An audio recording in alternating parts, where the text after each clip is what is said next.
Dahil nga po naimbitahan ang anak kong si Mart sa isang birthday party.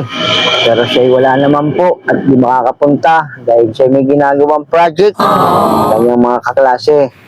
Dito po ginanap ito sa isang fast food na kilala dito sa aming bayan, sa Teresa. Nagdesisyon kami mag-asawa na kami na lang ang pupunta. Kasi yung pare ko nag-import, may pa-invitation pa. Pero hindi ka, talagang kaming dalawa pupunta. Laman tiyan din yan di ba? Video to, video. Pakita nyo lang na masaya kayo, okay?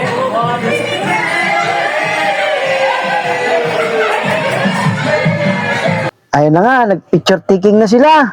Pero napansin ko, itong isang kumari ko, mukhang ibang ginagawa. Parang may naamoy ako hindi maganda. May pakagat-kagat labi pa siya, para siya hindi mahalata. Oh my God! Ibang klase ka talaga, mari ko. Action!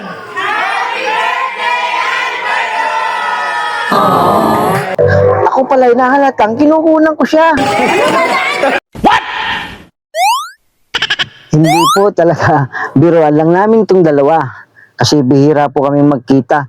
Yung huling kita po namin, medyo matagal na. Siguro po mga 3 to 4 hours. Gunggong! Barinig kita sa mukha eh! Tingnan mo naman tong kumari ko. Palingalinga pa. Mukhang may iba na naman siyang pinupunterya. Ito nga pong apo ko na nangungumusta. Dahil nga din po, sa tagal naming hindi po nagkita. Dahil nga po kami tapos nang magmerienda. Plastic labo ko, hindi umubra. Abang-abang muna, baka maka-giveaway pa. Ayan na nga siya. Pare, pahinging isa. Balik na nga tayo rito kay Mare ko. Mare, saan ka pa pupunta? Tingnan nyo, ang bulsa niyan, ang lalim hanggang paa. Kahit siguro isang dosenang burger, kasyang-kasya.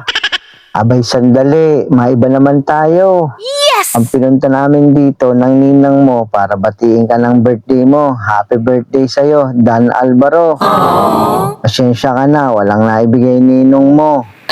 Kaya mo, susunod lang ako babawi. Aking ang napansin, pinagkakabalahan ng kumari ko kanina. Silipin nga natin po kung anong laman ito. Sinasabi ko na nga ba, tirador ka ng oh. Kaya pala pamilyar, galawan nitong kumari ko.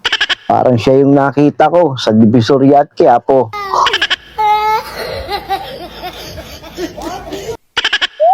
Biro lang yung kumari Alam ko naman yung iniipon mo para sa aso mo.